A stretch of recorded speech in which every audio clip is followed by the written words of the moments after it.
Did you hear that 91% of guys that use Dove Men Plus Care antiperspirant recommend it? Dove Men Plus Care user Daniel said that his armpits aren't the worst thing at the gym anymore. Make the locker room a better place and pick up some new Dove Men Plus Care for your gym bag at your local retailer.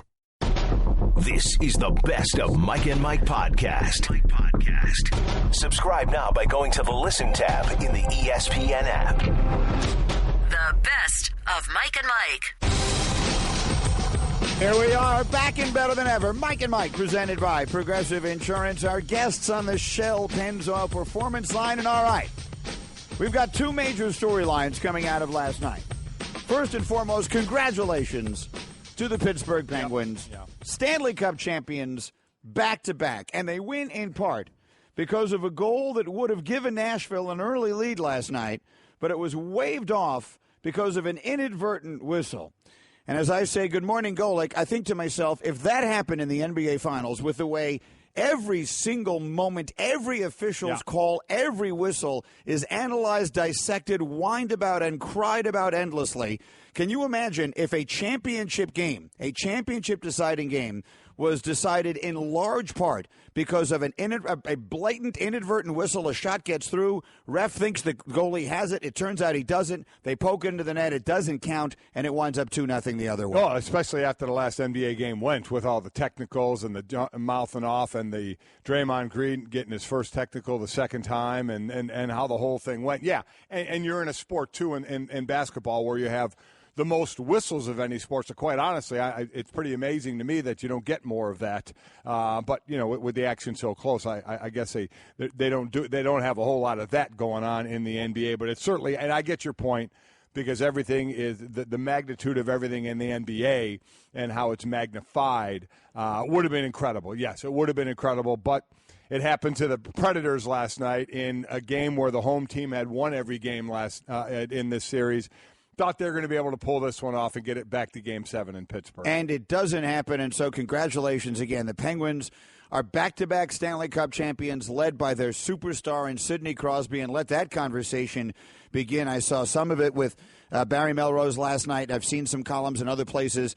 Time to start assessing Sidney Crosby's all-time place in the history of the sport. When you look at 3 Stanley Cups, you look at the gold medals, you look at what he has meant to the sport over this period of time. It is inarguable that he is among the handful of greatest players in the history of the sport. The question is, just how high do we go? I'm seeing people say, at this point, Sidney Crosby is one of the 5 greatest hockey players that ever lived. That's where it's going to be with him, and obviously he's not done. I remember we had him on the show after he went through the concussion, and he certainly had a few in his career when he used to be the young guy. We're talking about the Connor McDavid and the Austin Matthews of the world. He used to be that. Now he's the old vet here and where he's going, but he's still going, and oh, by the way, they're still the favorites to win next year and go 3 straight. They're the first to go 2 straight since the 97-98 Detroit Red Wings, and Sidney Crosby's your Conn Smythe winner as well. He goes back-to-back years on it. But the missed goal, things like that happen. It's a shame. What a game it was. Scoreless first period. First minute of the second period, it's a shot off the right side of Matt Murray, and unfortunately for Nashville, that's where the referee Kevin Pollak is as well. And Murray makes the save, but the puck dribbles past him right into the middle of the blue, and Colton Sissons is right there to just poke it in. But unfortunately, as I mentioned, the ref is off to the right and behind a little bit on Murray, and he blew the whistle. And when you watch the replay, full sound, you hear the whistle. You absolutely hear the whistle before Sissons knocks the puck in. So it was by the letter the correct thing to disallow the goal.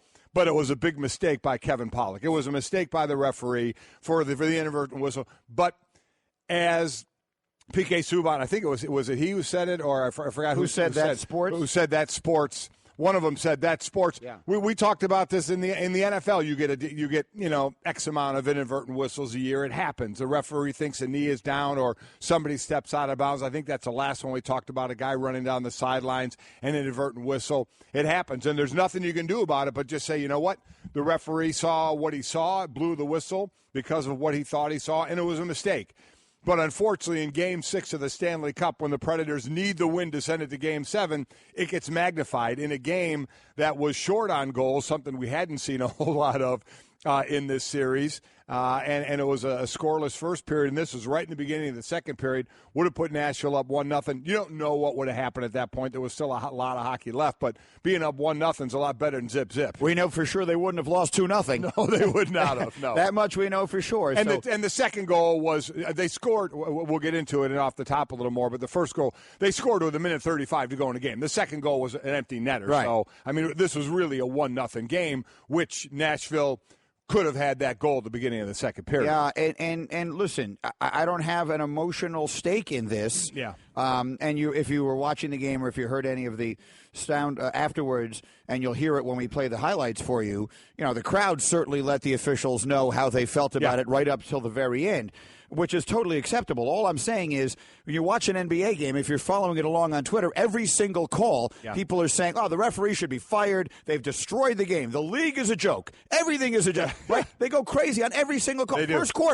First quarter, second foul, that's it. It's obviously the game is fixed. Can you imagine if tonight's game between Golden State and Cleveland winds up being decided in enormously large part because of a blatantly missed call? I mean, Golic just explained it to you for those who didn't see it. They blow a whistle on a stopped puck when the puck is not stopped. No. It is floating completely by itself and loose and available to be poked in somewhat easily by Colton Sissons. And the ref doesn't see it. And again, it's an honest mistake. Yeah, it is. But for some reason, we accept honest mistakes in some sports, and we don't in others. Let's just hope the call isn't against Draymond Green tonight, or Mom's going to be out there tweeting again. Exactly right. I didn't see Colton Sissons saying the refs are getting paid off here. All right, we got all that and more as we get this thing started. And as Mike said, let's start it with off the top. Off the top, congratulations to the Pittsburgh Penguins. They win at 2-0 last night. They win the Stanley Cup in 6 games. They are back-to-back Stanley Cup champions. You mentioned the Conn Smythe winner and Sidney Crosby. He's back-to-back the first time since, Terry Sawchuk back in I'm sorry. Mario Lemieux and then Bernie Perron before that. It was Matt Murray who I was talking about. Matt Murray, how about this guy? 2 years in the league, and he's in the game clincher both years for the Cup. Shutouts in consecutive games to close out the Stanley Cup. He's done it the last time. There's Terry Sawchuk back in 1952. So while Crosby's going to get a lot of the love, his teammates deserve it as well, especially Matt Murray, the youngster, coming and doing what he's done. Pittsburgh, 5 Stanley Cup champions, Greeny. Every single one of them, the game clincher, won on the road. Yet to celebrate that in their home arena. Meanwhile, Warriors will look to celebrate in their home arena tonight.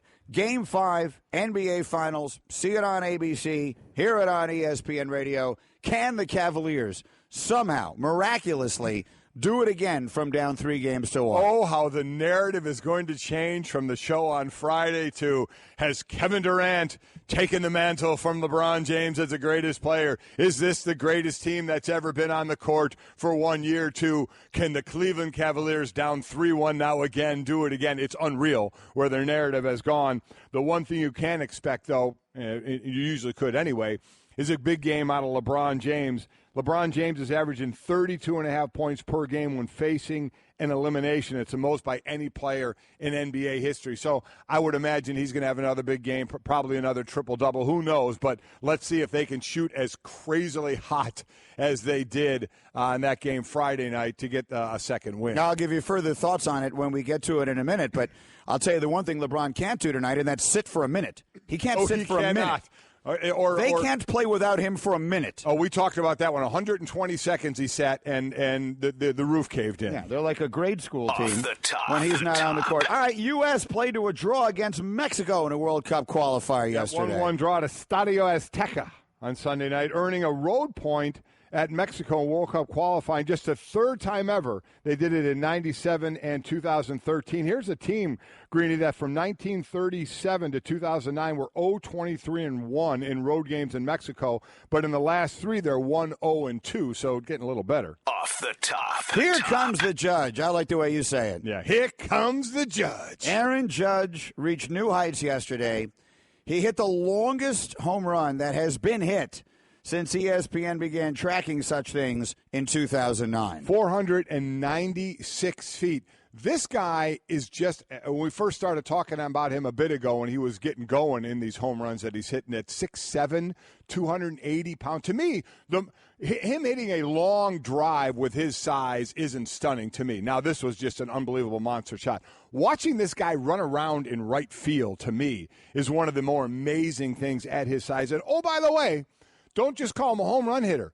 He, right now, is your Triple Crown winner in the American League. He's leading an average at 344, home runs with 21, and 47 RBI. So he's doing it with hits and home runs. And with Mike Trout hurt, I think he's like well, as a ridiculous thing to say, in June 12th or whatever this is, feels like a lock for MVP. I mean, he's an overwhelming favorite right now. Obviously. He leads in everything. Yeah, leads in everything, and the Yankees are putting it together a little earlier than some would have thought. You all saw what Sanchez did last year. I think he played only 53 games and had about 400 home runs. He's starting to warm up as well, so the ball's going out of the park for the Yanks. Off the top. Finally, congratulations, Rafa Nadal, whose domination on clay in Paris. He won his 10th French Open yesterday, and I've got some numbers that are going to suggest that no one has ever been more dominant anywhere than Rafael Nadal has been at Roland Garros. Yeah, we definitely have some numbers on that. There's only one person in tennis that has won more in one of the single in the majors, and that's Margaret Court. Won the Australian Open 11 times, and obviously Rafa Nadal 10 with the French Open.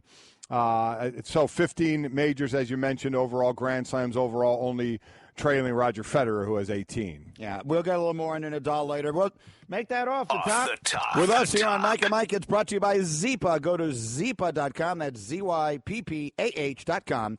And get a Zipa so you can stop snoring and enjoy the summer. It is very nice to be back and better than ever and see all of you. You were gone for a long time. I was gone a long time. I'll explain why coming up a little later in the show because we have important things to get to. But but that's pretty cool, too. I love how they do a lot of the do you dare call them old school competitions and stuff? Yeah. It's very cool. We shot a reboot of Battle of the Network Stars, which if you're under the age of 30, you have no idea what we're talking about. You really have no idea what you're talking about. But if you're Mike's age or mine, that was a yeah, classic 1970s TV show that's going to air this summer on ABC. And I'll let you know when it's coming on and all of that.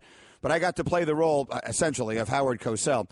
And you would have hated it because the second I put on the jacket, I started doing my Howard Cosell impersonation, and I didn't stop for 2 weeks. I saw you and Tessitore, Joe, doing it with him. We're wearing the gold ABC Wild World of Sports jackets, which is cool in and of itself right there. The classic jacket. That is a neat thing. But you're right. I would have had to club you over the head with a 7-iron. And here's the other thing. Doing that. Tessitore does it even more than I do. Oh, my God. So we were incorrigible. Yeah. But anyway, thank you to Trey and to Adnan and everybody else for the last couple of weeks. I have certainly been doing my best to keep abreast of all the things that have been going on, and most of them, of course, have surrounded the NBA Finals, and away we go tonight with Game 5, Cavaliers and Warriors. So I'll chip in quickly because you mentioned that the topic here, and again, I was on the West Coast, so I heard every single day in the car on my way to where we were working, I heard the last half hour of the show. Right. I didn't get to hear much because, it's 6 o'clock in the morning out there.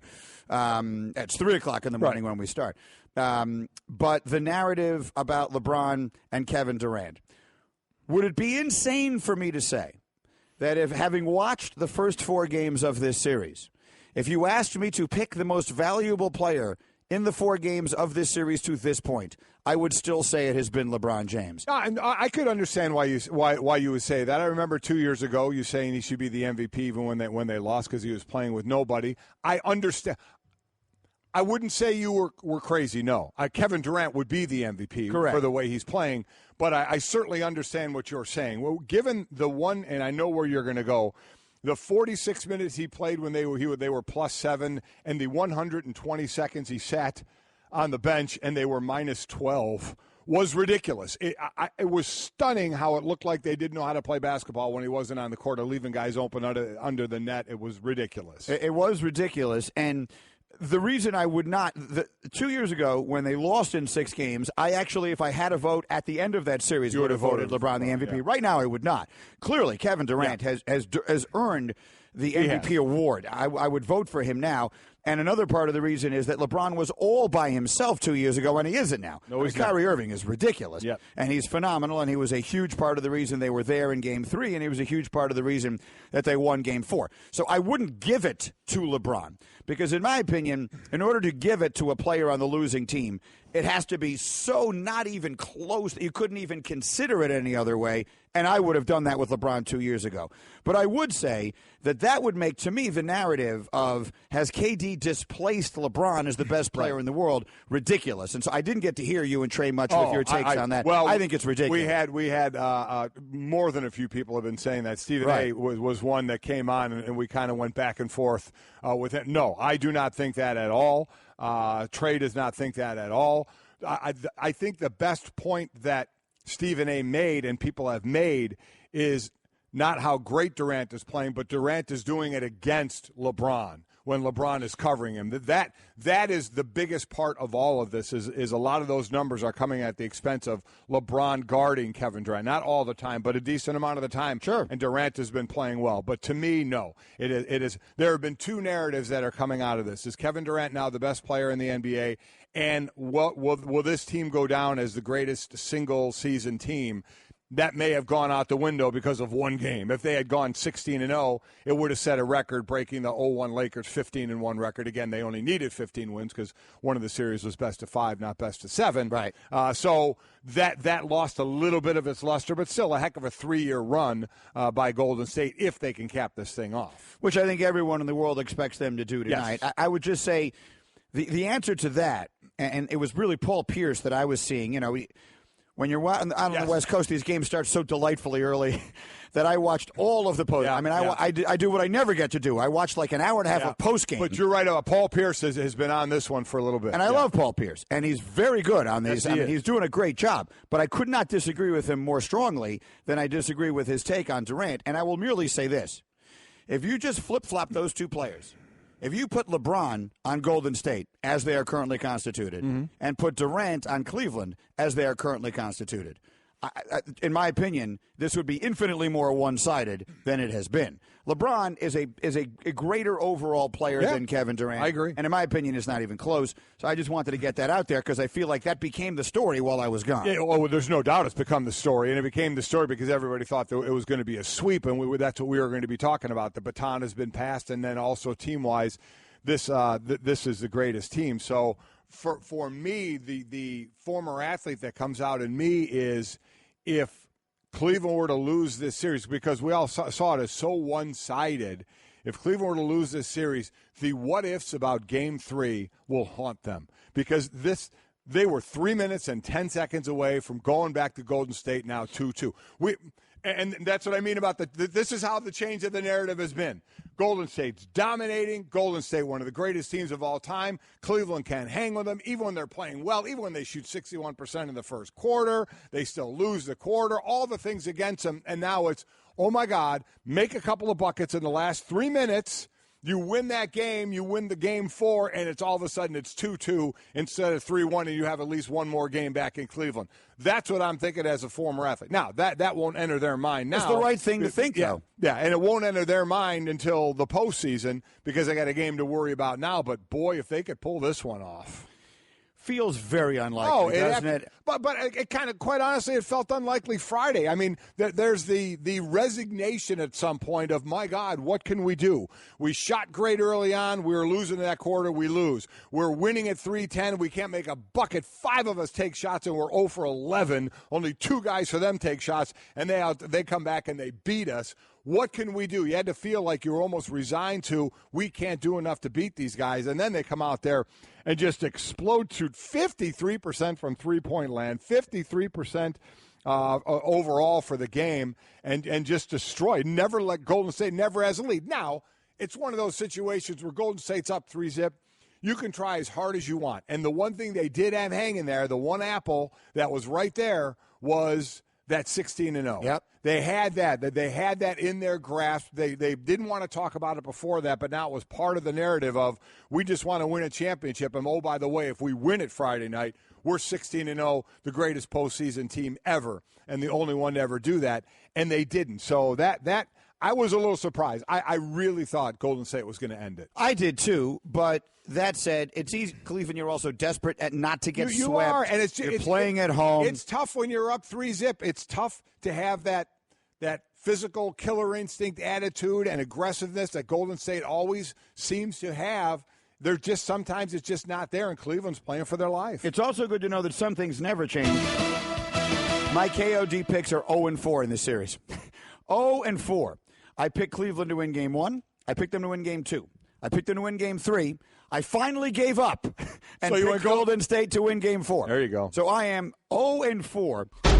The best of Mike and Mike. We're Mike and Mike, presented by Progressive Insurance. Our guest today, Shell Pennzoil Performance Line, and your Twitter reaction, as always, through the 1-800-Flowers.com Twitter feed. Marcus tweets, LeBron is still on the throne, but for the first time, someone is in reaching distance attempting to dethrone the king. Here's the only argument I have. Durant was, particularly in the first two games, and Game 3 as well, I guess. Yeah. Oh, yeah. Spectacular. I mean, unbelievably spectacular. And even in Game 4, where they didn't shoot that well, the shot he made at the end of the first half was the kind of thing. I was in a restaurant with a bunch of people, and it just sort of takes your breath away. But right now, if I said to you, you could start a team with either Kevin Durant or Kawhi Leonard, would it take you a little while to think about the answer, or would you immediately just say Durant? No, I think I would stop and think about it. I still think I'd take Durant. Yeah, I don't know. I think give me the ages on those two. Well, Durant's 29 or 30. And Kawhi is definitely younger. I want to say Kawhi is 26. He turns 26 in 2 weeks. 26? So he's 3-4 years younger. That's not a huge difference, but it's not nothing. No, it's not nothing. Just what he can do at 7'4", 4 scoring titles. I mean, That's tough to argue. Kawhi's right there, and you don't mean it as a slight to Kawhi because you're talking about the best players in the game. So I think I would still go Durant. Yeah. To me, it's a good question. I would consider going in either direction, and I wouldn't take either of them over LeBron James. Now, LeBron James is 32 years old, so that changes the discussion if you're looking at who you're taking for the next 6 years. Right. But at this moment, to me, LeBron remains on top. Chris tweets, I think Golden State didn't care as much about 16-0 and might rather win at home. Chris, with all due respect, I couldn't disagree more. I think they would have loved 16-0. Michael tweets, now we're going back to the hockey. I understand human error. That's why they should be able to review. It's a shame for that to happen. Can't review. To be clear, you can't review. You can't do it. I mean, and I understand why you can't. When the whistle blows, everybody stops. You can't review it and say, they shouldn't have blown the whistle, the goal should count. You can't, because once the whistle blows, people are letting up and stopping. You can't count anything that happens after it. It's unfortunate. It's a mistake, no doubt about it. You definitely see it in football more, and you talk about it. But there's nothing you can do. All you can do is say, the ref was in a bad position here where he was to the right of Murray and behind him. So he saw Murray make the initial stop and didn't see the puck. He doesn't see the puck. He stops play, but the puck is rolling out there in the blue for Sissons to just knock it in easily. Should have been 1-0 Predators. Wasn't, but can't review it. William tweets at me, Greeny, you were 500% wrong. It wasn't an honest mistake. Ref was out of position, and that can't be in Stanley Cup. Totally changed the game.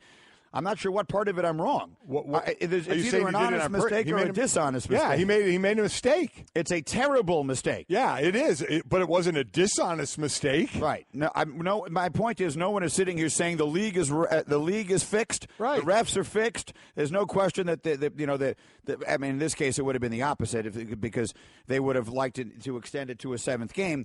But the point is, if that happens tonight, people are going to be demanding an investigation. Oh, they're losing their minds because this is the sport talked about most where the fix is in. I mean, that's no doubt. A horrendous call last night. It's bad. Horrendous. But it's not a dishonest call. Right. I mean, that was my point. Right. And Randy tweets, the Predators' goal was a mistake. However, as it turned out, likely the Penguins tied in the fourth, and OT decides You don't know. I'm not sure what he means by the fourth. I was going to say they only play three. Periods. But forgetting that, you don't know that. You don't know. The dangerous thing to do is to assume that everything would have played out the same based upon different circumstances. So if Nashville has a 1-0 lead with 1:35 to go in a game, playing differently. Could be playing differently. And I think that a couple of tweets that go the furthest here. Julian says, he dreamt last night that I worked for Mike and ESPN Golic fired me. He was nice about it, but it was awkward. I woke up, I was pretty upset. Then he felt the need to tweet back and clarify how it all happened. In case you were wondering, we were, because that's the first thing I said. What did I fire you for? Yeah. In case you were wondering, he fired me at the food court in the mall. He blamed the whole thing on Greeny. I'm still pretty upset.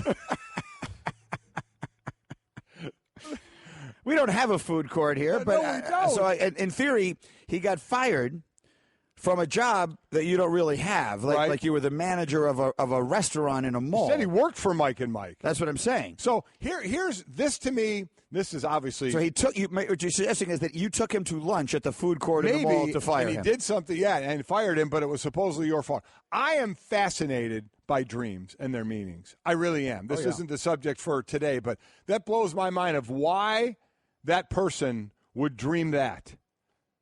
And they'd be working for us, and I fire him at the mall. Let's do a study. Tweet him back that we would like to put together like a study of all the things that happened to him yesterday, the day before, theoretically right back to the beginning of his life. Because it actually could trace back to something from his childhood. The reason I'm not going to tweet him back is I'm going to just assume he's listening or watching, right. And he just heard you say that, sure. So maybe he'll tweet that. Here's what I need you to do. What's his name? Julian. What's his handle there? At Julian C. Morales. Okay, so at Julian C. Morales. We will all follow. The rest, I want you to go back to literally the very first memory you have of your childhood and just tweet everything that has happened. And somewhere along the way, we will find what it was. It will make sense because it does. There is an explanation for this. Yeah. There'll be a connection. But it could be something that happened when you were 5. Or just tweet us why you think you dreamt this. Yeah. If you have a theory. Julian, whichever is easier for you. Yeah, there you go. Okay, Mike and Mike. Let's get to this. LeBron James has a positive plus-minus in these NBA Finals. In minutes that LeBron James is on the court, the Cavaliers have outscored the Warriors by 6 points. They have been outscored by 31 points in the 26 minutes that he hasn't played. Extrapolated over the course of one game, that's equivalent to a 57-point loss. The Warriors are basically 57 points better than the Cavaliers are without LeBron James. You could take Kevin Durant off of the Warriors. The Cavaliers would probably win. They wouldn't win by 57. If you took LeBron James off the Cavaliers, I believe the Warriors would win 162-0. That's how one-sided this has been, and it continues to fuel my argument. As I watch this thing, Durant has been brilliant. And if I had an MVP vote right now, I would give it to Durant in the series. Don't get me wrong. Yes, absolutely. But LeBron James has been the best player. LeBron is the best player in the world. And has been the best player in this series. And I think he's been the best player. He just can't be the MVP because his team is down 3 games to 1. Right. But I believe he's been the best player in the series. And it's amazing, again, the narrative now of them trying to get their second win of what we were talking about Friday to what do the Cleveland Cavaliers have to do in the offseason because they can basically, we are all agreed they can come back as is and get it back to the finals again. But what do they have to do to beat Golden State? To now, the series is not over. They're kicking themselves because they couldn't hold a lead with 3 minutes to go. And can they steal one in Golden State to make it come back to Cleveland? Look, Mike, they have that in common, in my opinion, with the 28 other teams in the league. And I know that Adam Silver said the other day, we celebrate excellence in this league because what's he going to say? He's the commissioner. So he can't sit there and say this is a disaster. We have a team that no one can stop and no one can do anything with, and thank God it didn't go 16-0. Yeah, and so maybe we'll get some drama out of this thing, but I'm not betting on it. No, I think not they're going to win tonight easily, and that's going to be it. And in my opinion, I know you want to say I'm alone. I know the ratings have been up for this because you were hoping that you would at least get something good out of this. In my opinion, this is a terrible thing for the NBA. By the way, we all had basically Paul George on the Cavs next year. Okay, so if you put even if he wanted to, because then it was like, well, wait a minute, he wants to play in L.A., but so we get him for a year, and then he wants to go to L.A. Don't care. I don't care if that was public knowledge. I wouldn't care because the whole thought process should be LeBron's got a couple of years left of being where he is. You do what you got to do to put a championship team together. Yeah, I mean, look, the actual best way to do this, if you're a fan of basketball, is find a way for those 4 guys on Golden State not to all be there. Yeah, I mean, here's a crazy idea.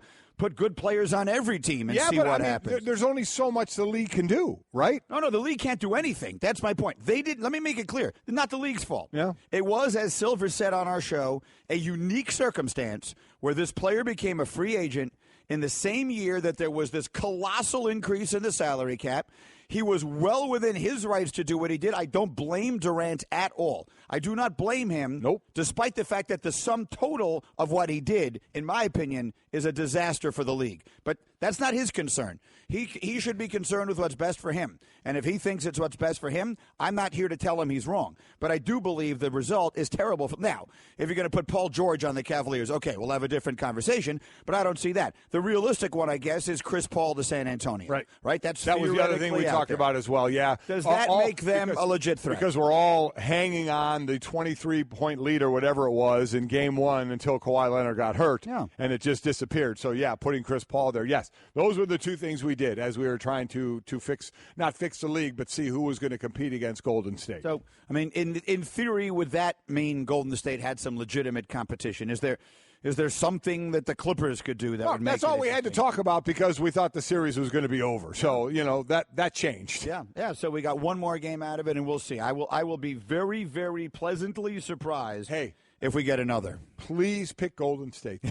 Listen. You're 0-4, pick Golden State. Oh, I guarantee you. I'm picking that. A, I do think that. Yeah. B, if I thought that I could have any sway in it, I would do it with every ounce of strength I have. Greeny, you know how to win at business? Tell me how. Show up early for meetings. That way everybody who's only on time looks like slackers. Well, I got a better way to win at business. What's that? Instant free nights at La Quinta Inns and Suites. You can show up with no advance reservation and redeem your La Quinta Returns loyalty points for a free night that same night just by using the La Quinta app. I feel like I'd win at business more than you. I'd cream you at business. Impossible. I'm undefeated at business. Go to LQ.com now and prepare to win at business.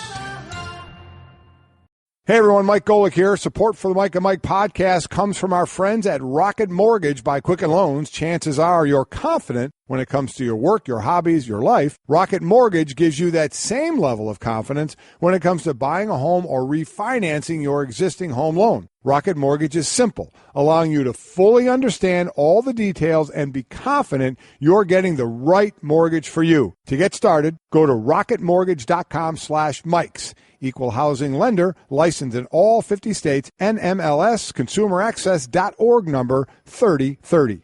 Patrick Nuzzo, who works on our show, actually, he shares our social media with Andrea, who's here today, tweeted at us, there has been a fair amount of it's rigged, NHL wants Penguins to win, referees are bad talk through this series.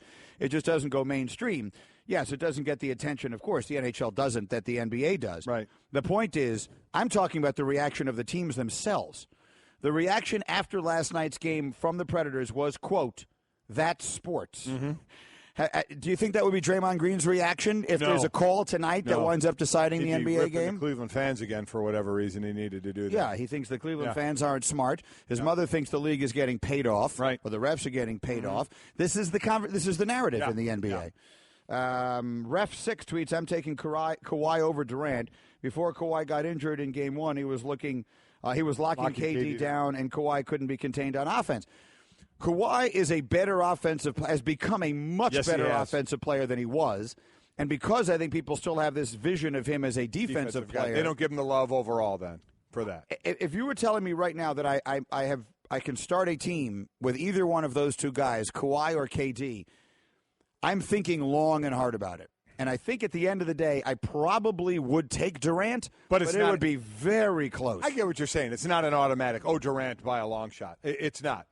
Kawhi Leonard deserves a lot more credit than that, without question. And then Money Mike tweets, Golden State has shown us all that they are beatable twice in the postseason, so the Cavs and Spurs only need about one player added. Let's do Straight Talk, brought to you by Straight Talk Wireless. Best phones, best networks, no contracts. I wanted to mention this. Rafa Nadal winning the French Open yesterday. He surpasses Pete Sampras in terms of total slams won, so he trails only Federer now in that.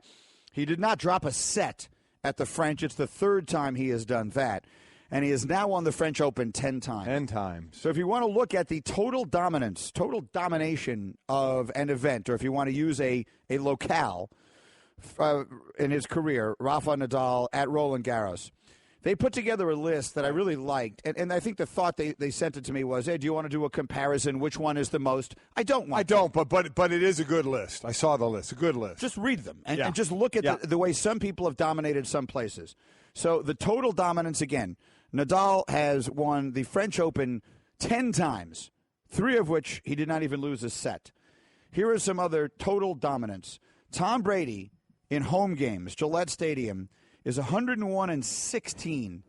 That is the best home record by any quarterback to debut since the merger in 1970. Jack Nicklaus, we all know, won the Masters 6 times. Right. That's the most wins at a single major venue. Hard to compare six Masters to 10 French Opens. Yeah. It is inarguably harder to win a golf tournament Without than a doubt, tennis you tournament. look at the overall times you play the Masters, the overall time he's played the French Open. But I agree, it's harder to win the Masters, yes. It's harder because to win a golf tournament, you have to beat everyone in the field, whereas to win a tennis tournament, you have to your beat opponent. just each opponent as they continue to go down. Sandy Koufax, how about this? Sandy Koufax at Dodger Stadium had an ERA of 137. His ERA at home was 137. That's the lowest ERA at a single ballpark by any pitcher since earned run average became official in 1913. Clayton Kershaw, meanwhile, has a 129 ERA in San Francisco. Yeah. His 129 ERA at AT&T Park is the lowest by any visiting pitcher at a ballpark since earned runs became official in 1913. Jimmy Johnson won 10 races at the Dover International Raceway, and Floyd Mayweather 15-0 in his boxing career at the MGM Grand. Of course, he never lost a fight anywhere. Lost a fight anywhere. So those are just some individual areas of dominance. If you had to pick the one that impresses you the most, which one would it be? Oh, my gosh. That's hard. And how many starts did Sandy Koufax have you at have to start Dodger to look Stadium? at that. Like, how many starts did he have there? Obviously, Kershaw had a lot less starts in San Francisco than Sandy Koufax had in L.A. How many starts did Jimmy Johnson have at Dover to get the 10 titles? How many times has Rafa won his first at 19? So how many times has he played the French Open? Not many. He lost. He hasn't lost I'll many. get that I know for you that in a minute. Yeah. I'll get it for you. So I think you have to take those into consideration. How about Brady? He's won 86% of his home games. That's pretty impressive. 101-16 at home as a starting quarterback. It's a good sample size, too. To go 117 games is a nice sample size. It's a ridiculous sample size, and it covers an extraordinarily long period of time. And that's the only one as you look at this list. Well, it's not the only one that's a team sport because baseball is a team sport, but the individual pitchers are only pitching in the games, and this is what I'd make a stupid statement.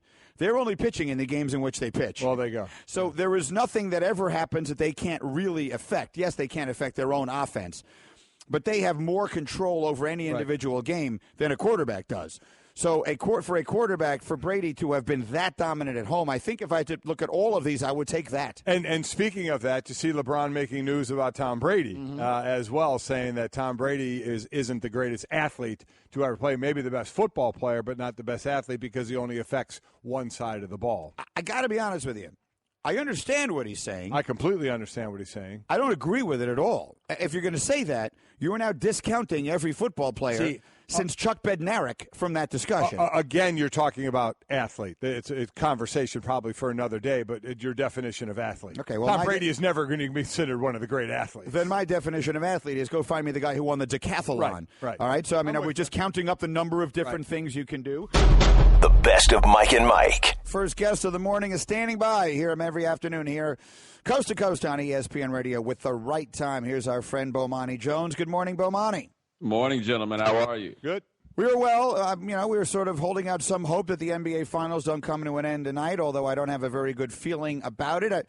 I would start the conversation very generally, and then we'll work our way to some more specifics. What is your overall take on where this thing has gone through 4 games? Well, so think about this for a second, right? If Game 3 had gone like Game 4 did, and Game 4 went like Game 3 did, we would say that Cleveland still has a chance because we'd be like, look, they're down 3-1, and all this. Except they went down 3-0. So as well as they played in Game 4, I think all of us feel like that was simply, what's our wonderful cliche, staving off elimination. But in theory, they've got a chance. I think Game 4 was the first game where they legitimately played well. I just don't know if you didn't play well for the first 3, whether you're going to play well the last 3.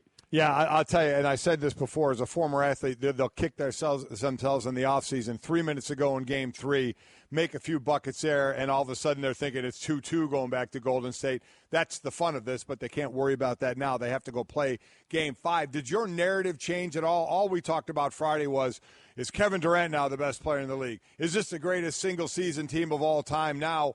oops, well, we have a Game 5 to talk about. So has your narrative changed on the things we've been talking about? Oh, yeah, I feel like if your thought process was along any of those lines, nothing about that last game should have changed. Now, I never got tricked into this Kevin Durant's the best player in the NBA thing. I thought we learned last year not to play these games as it comes to LeBron. He is a comfortable number 2, but he is not number 1. Now, I have vacillated on whether or not this Warriors team is the greatest team that I've ever seen, and there's certainly an argument, but I'm not going to knock them on it just because they lost one game on the road. Like, that wouldn't be the place to take it. So if anybody started with they're the greatest team I've ever seen, and then they dropped off after that one loss, you ain't believe they were the greatest team of all time in the first place. You were just playing this game we play. How would you describe what your level of surprise will be tomorrow morning if this series is not over? I will be out. I will be floored. I will be shocked. I will also be thrilled because I am in the business of talking about these games, and we ain't even got hockey left to talk about. I am not prepared to go to baseball just so quickly. But I will be stunned if they manage to win this. I mean, the Warriors in that building are as close to unbeatable as anybody has been, and this isn't the team that they were last year. And I don't even know if this Cleveland team is the one that they were last year. So, no, if that happened, I would be pleasantly surprised because I got to come to work Tuesday and Wednesday. And you know what? We're just going to keep talking about these two teams and the continued competition between them. So I wonder, and we started seeing it some in the last game, if we continue to see the chippiness. And with these two teams with so much on the line, starting to really kind of set their lines as far as personalities and getting on one another, do you see that continuing as well? I mean, I would guess so, although Dante Jones, probably the chippiest of the chippy because his entire job is to be chippy even if he does not get to play, and he probably won't get to play. That's probably where we wind up losing. The other part, man, I mean, I think for anybody else, man, if you played 4 games against the Warriors and Steph's out here intimating, making a stinky on your home court and everything else, yeah, you'd be ready to fight those dudes. Like, I don't see how you can't be ready to fight the Warriors. They've beaten your brakes off and they're stunting on you the entire way, so it's hard to think that there won't be some measure of chippiness. But, I mean, if they get down by 15, 20 points, I feel like the good players on the Cavs aren't the ones who get chippy. It's just what happens when you empty the bench and the dudes who ain't got nothing to lose. Mike and Bomani Jones, something I haven't gotten to yet today, but I'd like to, is Draymond Green's mother. And my general rule here, and Mike, and you and I have talked about this many times, I'm willing to give almost all the slack in the world to family members when it comes to stuff. You're going to defend your husband or wife. Remember last year it was Ayesha Curry, yeah. right? So, but the line gets drawn for me when you start talking about things that are genuinely damaging to the league. So there are 3 tweets that I have here. There may have been more, but there are 3 tweets here that I have from Mary Babers Green. That's Draymond's mom. Right. And she is very outspoken on Twitter. I was reading a story that Draymond at one point wanted to take her social media away. Yeah. Okay, so she's tweeting. So at one point during the insanity that was the officiating of Friday night, she tweeted, "The refs have lost total control." I'm good with that. That's fine. I think everyone Nothing thought wrong with that. She tweeted, "The ref takeover."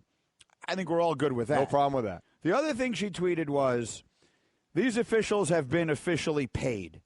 And that's where you get into the same stuff that we got into last year with Ayesha, which is at some point, I think, you cross a line. Yeah, you have to recognize this is the league's biggest flaw, their biggest fear, their biggest concern is the whole world thinks that they're fixed. Or not the whole world, but so many people think it's fixed that for people who are as on the inside as Ayesha Curry, who's married to a player, or as Mary Babers Green, who is the mother of a player, are, to me, that's where you have to really be careful. Bomani, what do you think? Yeah, I mean, you mentioned it that the NBA has this larger dilemma, which is people think the games are fixed, right? And like you talked about that with the hockey game, and you're absolutely right. If that happened in the NBA, everybody would be coming out here talking about it was a conspiracy to make sure that the best player in the league won this. And the NBA has to be like, guys, could you please talk to your significant others and parents and tell them not to say that our league is fixed? But the league has no authority over those people, so they get to act like fans. And the problem is NBA fans are quick to come with the, oh, man, the game is rigged. We just go there as a reflex in this way. So, no, I agree with you that I think it is problematic and it's a really, really bad look. I just don't have any idea what anybody can do to fix it because I got a sneaky suspicion that if Draymond Green had the authority to tell his mama to stop saying stuff like that, he'd have done that a long time ago. The fact that she says stuff like that tells me he doesn't have that kind of authority to tell her to stop, and I'm pretty sure I don't either. All he has and all any of us have when it comes to our mom is a bloody lip from biting biting our lip and not being able to stop them from doing anything. So we just have to kind of hope we don't have to cringe too much. Bomani, our Darren Ravel said that a couple of floor tickets for tonight's game, 2 tickets, floor seats, tonight's game, $90,000. Is there any sporting event out there or any entertainer out there or anything that you would pay $90,000 to go see? Unless you're telling me that Prince is doing a concert tomorrow, Marvin Gaye is opening for him, and Jimi Hendrix might come out for the encore, I don't have $90,000 for you. I just like the idea that you could just be like, oh, those tickets are $90,000. Hold on right fast. Let me go get my card. If I try to put $90,000 on my card, you know how that goes. They call you. They're like, hey, man, you try to put $90,000 on your card? This seems like some shenanigans. I personally cannot imagine who it is. If you can do that and not give it a second thought, bless your heart. You probably had to do something dastardly to get the money, but the money's yours. I wonder if the majority of people who could afford to spend $90,000 on tickets to something would sooner do it to see a sporting event, a championship event, or as Bo said, like a concert of some kind. Yeah. If you go back in time, Bomani, like to me, if you could go back in time and see Bob Marley in his heyday and whatever would be considered like the quintessential Bob Marley event, concert or something like that, to go back in time and, I don't even know, go to Woodstock. The only problem is you go to Woodstock or Bob Marley and pay that kind of money, you're not remembering the concert. You'll have no recollection the next day of where you were. Bo. Well, yeah, maybe if you're an amateur, right? Yeah. Like, there's certainly a time machine element. Like, if you got a time machine concert for me to go to, so if you can get me to Bob Marley, Pittsburgh, 1980, you can get me to the Roxy in 76, yes, I am going to be there. But you're right, for $90,000, I better get backstage. I don't know who's backstage. I don't know what's backstage. But I better be there for the $90,000. Like, I need all access. Well, that's it right there. The pass you have has to say all access for $90,000. Yeah, the people who are sitting, by the way, $90,000 tonight. If the Warriors are in there drinking champagne tonight, those two people are not going with them. No, right? They're not going to be back there drinking champagne. They should get seats in there and drink the champagne. If they paid the Warriors $90,000 for them, they would get it. They just paid StubHub or someone $90,000. Well, I feel like though, if you got $90,000 to give to the ticket, you better know somebody at the arena that can get you backstage, right? Like I feel like with the $90,000 per ticket, that should come with the cloud where somebody's like, "Yo, it's the $90,000 dude. Hey, get him on back here. Get him back here." One other thing, Bomani, Olympics are adding 3-on-3 basketball. If you could take, this is the easiest question in the world for radio. If you could take, who would be your three guys from the NBA right now if they were to do NBA players played this? See, here's the thing, man. I guess we take NBA players. I guess you wind up with like LeBron, Kevin Durant, and insert third player here because you don't really need a point guard. I don't want NBA players in my 3-on-3 competition. I want 3 dudes who were supposed to go to the NBA but somehow got derailed and now work at UPS because those are dudes that's going to come out here and play hard because this is their one opportunity because I want to see some real fouls. And, in fact, I want them to call their own fouls. We don't need no international officials out here with the technicalities of the rule. Call your own fouls. All the dudes from all over the world. I want the most hard scrabble cats that you can find. Dudes who have never played basketball on wood in their lives. Only know about playing on concrete. We ain't taking no charges. No. We don't want any of that. I want call your own foul, and if you can't adjudicate the matter, shoot for it at the top. That's what we need. Okay, Kevin, for the grand prize of $1 million, what color is the White House? I know this. 5 seconds. Oh, switching to Geico could save you a bunch of money on car insurance? Okay. Judges? That's true, Kevin. They'll allow it. Congratulations. You're a winner. Woo! Geico, because saving 15% or more on car insurance is always a great answer. Nick Colvalope, I hope I'm pronouncing that right, said, I had a dream I was eating a pizza. I woke up and I had chewed through my pillow and was eating the stuffing. It's a pretty bland pizza. And not only that, but I don't believe that. I don't either. That's the kind of thing you can just tweet, and it sounds interesting. I don't believe you ate through your pillow and were into the stuffing your pillow. I don't believe that. Mike Witt tweets, I had a dream that Golic and Greeny were competitors on the show The Amazing Race. They came in second to Schlereth and Wingo. I believe in a race we would beat Schlereth and Wingo. Oh, I absolutely believe that.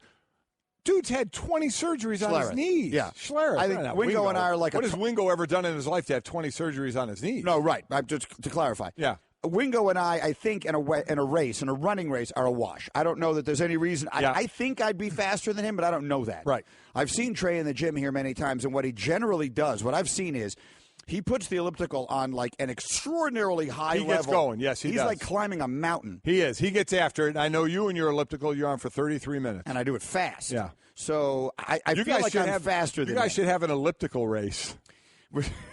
Wouldn't that be thrilling? People will pay $90,000 not to watch that. Unbelievable, yeah. Actually, a true story. It happened to me. I tweeted it. I was having dinner one night after the show that I was doing out in L.A., and a guy says to me, just walks over in the restaurant, "Hey, like the show, thank you." And he says to me, "Let me ask you, Greeny, who wins in a fight between you and Stu Gatz?" This is what he said to me. Well, I mean, we've thrown that out there before. No, I said the winner in that fight is anyone who's not forced to watch it. You're not kidding, yeah. I mean, that would be the worst fight of all time. That would be a very low pay-per-view number. But in a running race, I think you've got Schlereth. And Schlereth's an unbelievable athlete. He is, but I mean, and very strong. I could never beat him lifting in my life. He's very strong. I wasn't a great lifter, but he's had so many knee surgeries, and I've only had a couple. All right, I have a brilliant idea. You do? Are you ready for my brilliant idea?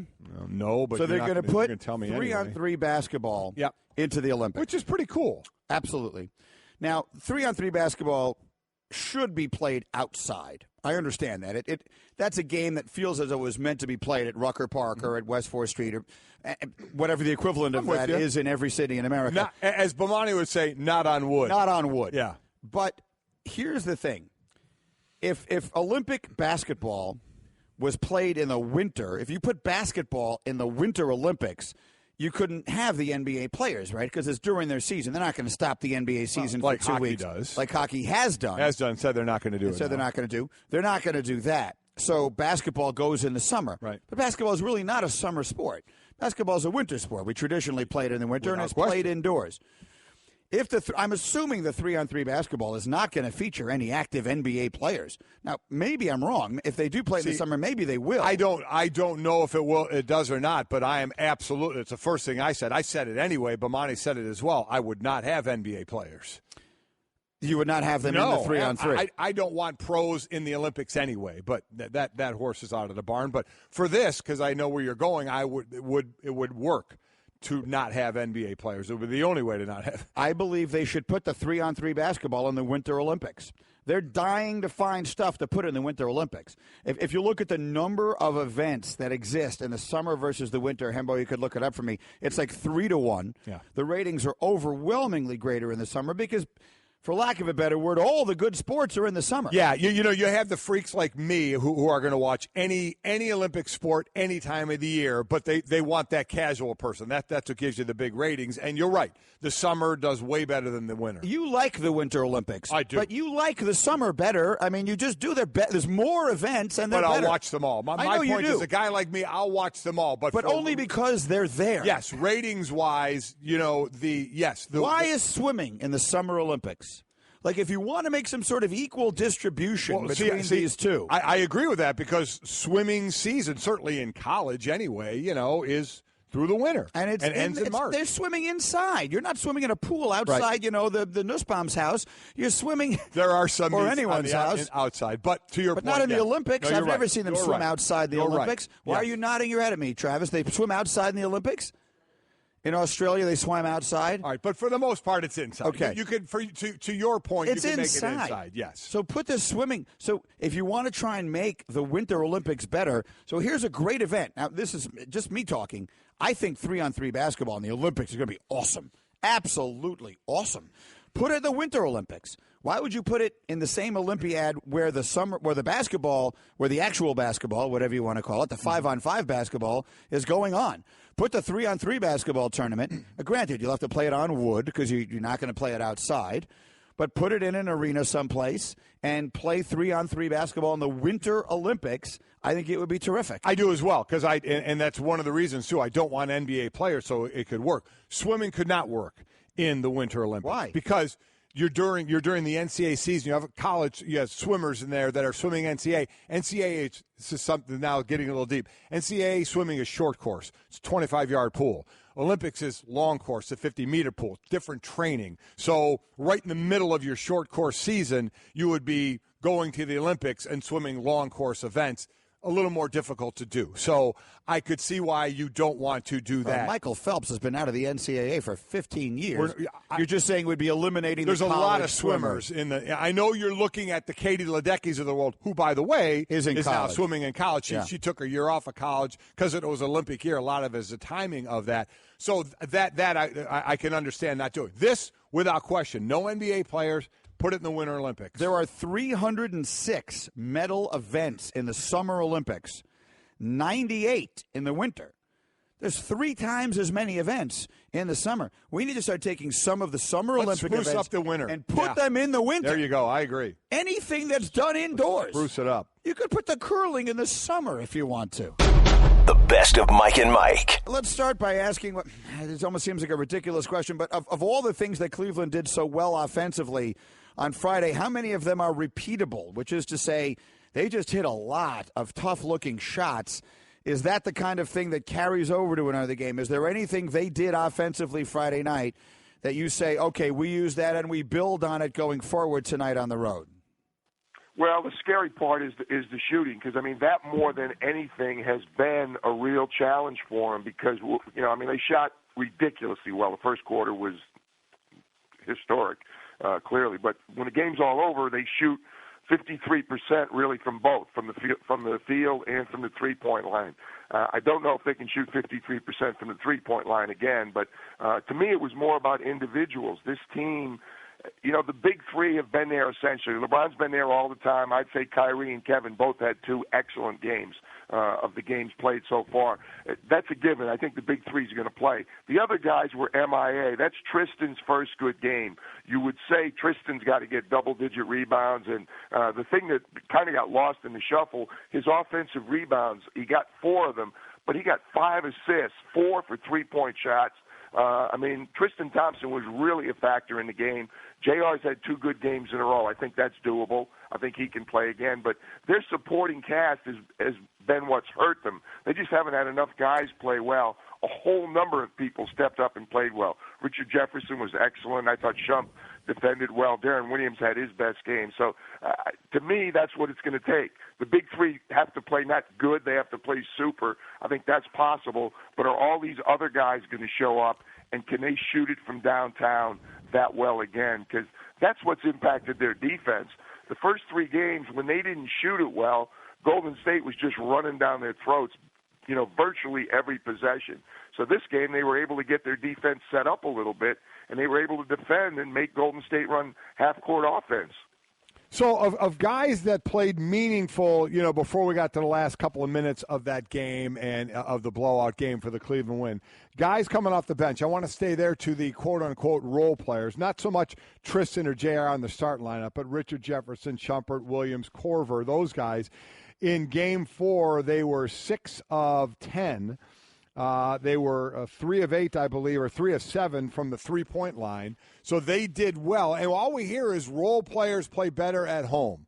Is that true? I mean, I just hear that line kind of thrown out there. This is going to be back on the road. I think it's true to an extent, Mike, but it's too big a generalization. It was interesting, though, to hear Bruce talk about it, because Bruce talked about how difficult it was. I think he was talking about playing in Charlotte and Riles having to call timeouts and try and settle him down. I mean, clearly it's more apt for LeBron and Kevin and Kyrie to have bigger games on the road. I mean, that's why they get paid what they get paid. If they're going to play at home, they're going to play on the road, and they're going to play at a real high level on a consistent basis. But I think it's hard, particularly Cleveland. I mean, the guys you mentioned, you got veteran guys there. You got guys that have won rings already or been in finals or been in all-star games. I think it's more an advantage for the home team than it is a disadvantage for the visitor. I really do. I just think that the crowd helps the home team a little bit more. You're just more comfortable playing at home. I don't know, Michael, if you agreed it was that way in football, but I don't think it's as much a negative for the opponent, the road team. I just think it's a plus for the home team. Yeah, it definitely different in football. I don't believe you have that same effect on the road where the crowd getting involved and the role players, of which I was one, play really any differently on the road. Yeah, it's interesting. Football home field advantage, I guess there's a variety of factors, and it's a one game in a week situation, the travel and It's hard to explain why there You would be got that much. domes and weather too. I mean, Yeah. I guess it's an advantage if you're not used to playing in, Green Bay or something like that. But it's still the guys in the uniforms. And people, used to say that and say the building. I mean, I coached in Oracle. It wasn't called Oracle then. People weren't worried about coming into Oracle then, and the fans were great. We had great fans then, but we were a lousy team. So it's the guys in the uniforms. The guys in the white uniforms are the problem. The fans help. I thought the other night was a perfect example because the atmosphere in the queue before Game 4 was nothing like it was in Game 3. Nothing. It was a morgue until the team came out on the floor and the team played unbelievably well. I thought it was a clear example. They said the right thing after the game, our home fans, blah, blah, blah. The team got the crowd into the game in Game 4.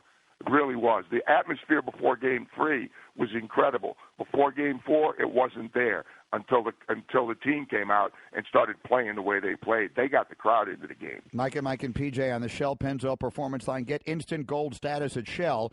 Join the Fuel Rewards program now at fuelrewards.com/gold. These teams have played 4 games over the course of the last week and change. They've played in the finals 3 consecutive years. So I think I already know the answer to this question, but are there any adjustments left to be made? Is there anything either coach can do that is going to be different or a surprise or unusual at this stage of where these two teams are? I don't see them changing their lineups. I just don't think there's a lot of moves to be made. There'll be, during the game there'll be substitutes, or somebody gets going. You suspect LeBron or KD, you can all of a sudden decide to double them. Cleveland would love to get the ball out of Kevin's hands and Steph's hands, and Golden State would certainly love to get it out of LeBron and Kyrie's. But easier said than done. When the other people step up, and in particular are making threes, the three-point shot is so important to this series. I think people think of Golden State as a three-point shooting team. They don't know the magnitude, how many threes Cleveland took and made all year and how good they've been in the playoffs from the three-point line. Now, they struggled the first 3, so the three-point shot's going to really be important. And, again, Golden State is better defensively defending the 3.